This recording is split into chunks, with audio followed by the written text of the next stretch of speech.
आकाशवाणी भोपाल से प्रस्तुत हैं प्रादेशिक समाचार।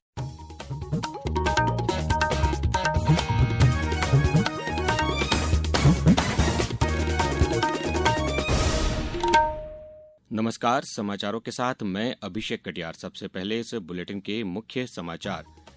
प्रधानमंत्री कल बिहार और पश्चिम बंगाल के दौरे पर 13,000 करोड़ रुपए की विकास परियोजनाओं की देंगे सौगात। मुख्यमंत्री ने कल संपूर्णता अभियान सम्मान समारोह में उत्कृष्ट कार्य के लिए अधिकारियों को किया सम्मानित। कटनी में 23 अगस्त को माइनिंग कॉन्क्लेव का होगा आयोजन। और प्रदेश में मानसून की सक्रियता जारी, अगले 24 घंटों में 12 जिलों में भारी बारिश का येलो अलर्ट। अब समाचार विस्तार से।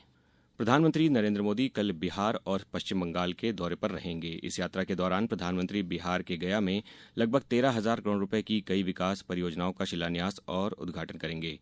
श्री मोदी गंगा नदी पर ओंटा सिमरिया पुल परियोजना का भी उद्घाटन करेंगे, जिससे उत्तर और दक्षिण बिहार के बीच संपर्क बढ़ेगा।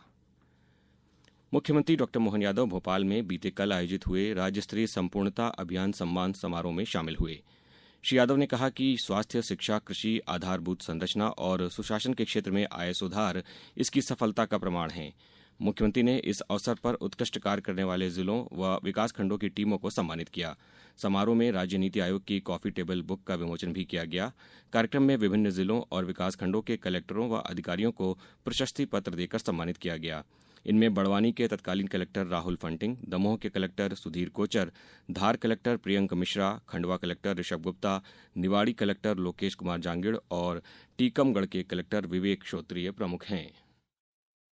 जब विकास की बात करते हैं तो पूरा देश, और जब प्रदेश की बात करते हैं तो प्रदेश के सभी जिले, और सब जिले की बात करते हैं तो प्रत्येक जिले के साथ विकास खंड में और विकास खंड से नीचे जाकर के उनकी निवास की कोई भी इकाई, वो नगरी हो, ग्रामीण हो, हर स्तर पर, हर एक जगह, हर योजना का लाभ नीचे तक मिल जाए, इस मामले में और खास करके नीति आयोग द्वारा संपूर्णता अभियान के आधार पर जो आर्थिक सामाजिक संकेतकों के आधार पर जो आपने अपनी एक वैज्ञानिक रचना बनाई, इस मामले में मैं बधाई देना चाहता हूँ।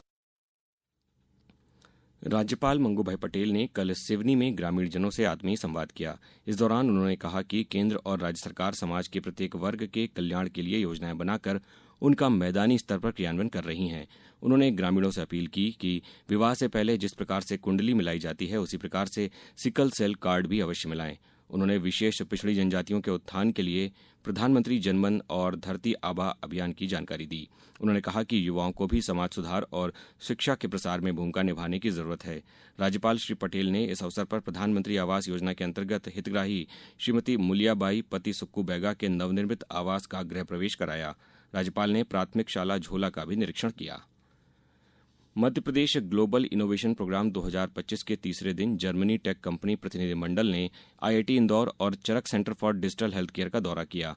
उज्जैन स्मार्ट सिटी कार्यालय में उद्यमियों और स्टार्टअप से संवाद भी किया। ये दौरा एमपीआईडीसी के नेतृत्व में 22 अगस्त तक इंदौर और भोपाल में जारी रहेगा। प्रतिनिधिमंडल ने डिजिटल हेल्थ केयर और इंटेलिजेंट मैन्युफैक्चरिंग तकनीकों का अनुभव लिया और आर्टिफिशियल इंटेलिजेंस एंड सिंघस्त 2028 विषय पर चर्चा की। अब समाचारों में वक्त है एक ब्रेक का। ये समाचार आप आकाशवाणी मध्य प्रदेश से सुन रहे हैं। ये समाचार बुलेटिन YouTube पर Madhya Pradesh news all India radio channel पर और फेसबुक के साथ ही एक्स प्लेटफॉर्म पर AIR न्यूज भोपाल पेज पर सुने जा सकते हैं। इसके अलावा आप हमारी वेबसाइट newsonair.gov.in पर या न्यूज ऑन AIR ऐप पर भी समाचार सुन सकते हैं। समाचारों में पुनः आपका स्वागत है। रेल मंत्री अश्विनी वैष्णव ने कल घोषणा की है कि दिवाली और छठ पर्व के अवसर पर 12,000 विशेष रेलगाड़ियां चलाई जाएंगी। राष्ट्रीय जनतांत्रिक गठबंधन एनडीए में बिहार के नेताओं के साथ चर्चा के बाद उन्होंने ये घोषणा की। श्री वैष्णव ने कहा कि रेल मंत्रालय ने न केवल नई रेलगाड़ियां चलाने बल्कि कई अन्य योजनाओं और बुनियादी ढांचा परियोजनाओं पर भी काम किया है। जो दीपावली और छठ के आगामी 2 बड़े त्योहार हैं, इसके लिए विशेष व्यवस्था की जाए, ऐसी डिस्कशन में आया। और साथ ही साथ ये भी ध्यान रखा जाए कि किस तरह से हमारे यात्रियों को रिटर्न जर्नी में सुविधा हो। तो इस चर्चा के बाद में ये तय हुआ 12,000 स्पेशल ट्रेन चलाई जाएंगी, जिससे कि यात्रियों को इन 2 बड़े पर्वों पर किसी भी प्रकार की असुविधा न हो। भारत ने कल ओडिशा के चांदीपुर स्थित एकीकृत परीक्षण केंद्र से मध्यम दूरी की बैलिस्टिक मिसाइल अग्नि 5 का सफल परीक्षण किया। रक्षा मंत्रालय ने बताया है कि इसने सभी परिचालन और तकनीकी मानकों को पूरा किया। यह परीक्षण सामरिक बल कमान के तत्वावधान में किया गया। रूस ने वैश्विक शक्ति के रूप में भारत की सराहना की है और उसे विविध विदेश नीति के साथ विकसित हो रही आर्थिक शक्ति बताया है।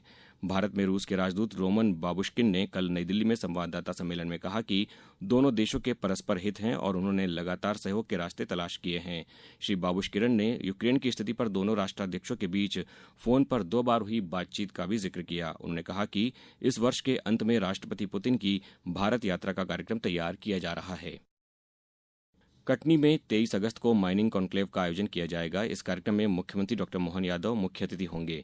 कॉन्क्लेव में खनन क्षेत्र से जुड़े निवेशकों और उद्योगपतियों के साथ 1-to-1 चर्चा की जाएगी। मध्य प्रदेश की खनिज संपदा, औद्योगिक अवसरों और खनन क्षेत्र के विकास की संभावनाओं पर विस्तृत विचार विमर्श भी किया जाएगा। प्रदेश के स्कूल शिक्षा मंत्री उदय प्रताप सिंह ने कल मध्य प्रदेश पाठ्य पुस्तक निगम भोपाल की शासक मंडल की बैठक ली। बैठक में उन्होंने स्कूलों में क्षेत्रीय भाषा में अध्ययन सामग्री उपलब्ध कराने और प्रिंटिंग क्वालिटी को लेकर अधिकारियों से चर्चा की। अब रुक करते हैं मौसम का। प्रदेश में मानसून की सक्रियता बनी हुई है। मौसम विभाग ने अगले 24 घंटों में राजगढ़, मंदसौर, नीमच, गुना सहित प्रदेश के 12 जिलों में भारी बारिश का येलो अलर्ट जारी किया है। इस बीच प्रदेश में देवास, इंदौर, बैतूल, शाजापुर, रायसेन, बालाघाट और सिवनी जिलों में भारी बारिश दर्ज की गई है। सर्वाधिक बारिश देवास जिले के कन्नौद में 4.43 इंच दर्ज की गई। वहीं राजधानी भोपाल सहित अन्य जिलों में हल्की बारिश से तापमान में गिरावट दर्ज की गई है।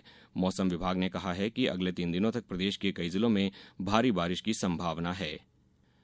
अब खबर खेलों की। जम्मू कश्मीर की प्रतिष्ठित डल झील में 21 से 23 अगस्त तक आयोजित होने वाले प्रथम खेलो इंडिया वाटर स्पोर्ट्स फेस्टिवल 2025 में मध्य प्रदेश के 44 प्रतिभाशाली खिलाड़ी हिस्सा लेंगे। मध्य प्रदेश राज्य वाटर स्पोर्ट्स रोइंग अकादमी के मुख्य प्रशिक्षक दलबीर सिंह भी इस दल में शामिल हैं। प्रस्थान से पूर्व खेल एवं युवा कल्याण मंत्री विश्वास सारंग ने खिलाड़ियों को शुभकामनाएं देते हुए कहा कि वे पूरे उत्साह और आत्मविश्वास के साथ प्रदेश का प्रतिनिधित्व करें और उत्कृष्ट प्रदर्शन कर मध्य प्रदेश का गौरव बढ़ाएं। अब कुछ समाचार संक्षेप में। उत्तराखंड के 4 महापौर और 8 नगर पालिका अध्यक्षों ने कल भोपाल में महापौर मालती राय, नगर निगम अध्यक्ष किशन सूर्यवंशी और कमिश्नर हरेंद्र नारायण से मुलाकात की। ये दल यहां स्वच्छता और इनोवेशन से जुड़े कामों को देखने के लिए आया है। शिवपुरी के किसान रामगोपाल गुप्ता को एकीकृत कृषि एवं कृषि उद्यमिता के क्षेत्र में उत्कृष्ट कार्य के लिए कृषक फेलो सम्मान प्रदान किया गया है। भारत निर्वाचन आयोग का 8 सदस्यीय दल 28 अगस्त से 31 अगस्त तक इंदौर, उज्जैन और रतलाम के 4 दिवसीय भ्रमण पर रहेगा।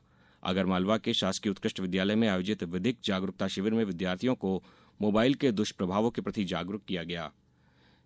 रीवा संभाग के कमिश्नर बीएस जामोद ने कल मैहर जिले के प्रवास के दौरान मत्स्य बीज प्रक्षेत्र पौड़ी में मत्स्य बीज उत्पादन, स्पॉन फ्राई, मत्स्य बीज वितरण के लक्ष्य को पूरा करने के निर्देश दिए।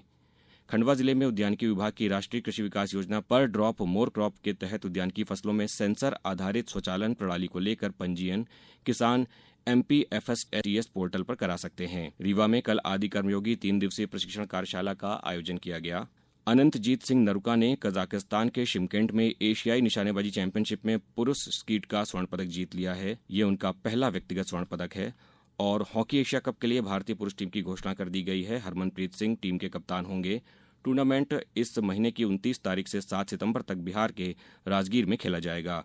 भारत अपने अभियान की शुरुआत 29 अगस्त को चीन के साथ करेगा। अंत में मुख्य समाचार एक बार फिर। प्रधानमंत्री कल बिहार और पश्चिम बंगाल के दौरे पर 13,000 करोड़ रुपए की विकास परियोजनाओं की देंगे सौगात। मुख्यमंत्री ने कल संपूर्णता अभियान सम्मान समारोह में उत्कृष्ट कार्य के लिए अधिकारियों को किया सम्मानित। कटनी में 23 अगस्त को माइनिंग कॉन्क्लेव का होगा आयोजन। और प्रदेश में मानसून की सक्रियता जारी, अगले 24 घंटों में 12 जिलों में भारी बारिश का येलो अलर्ट। इस बुलेटिन में बस इतना ही। अगला बुलेटिन सुनिए दोपहर 2:10 पर। नमस्कार।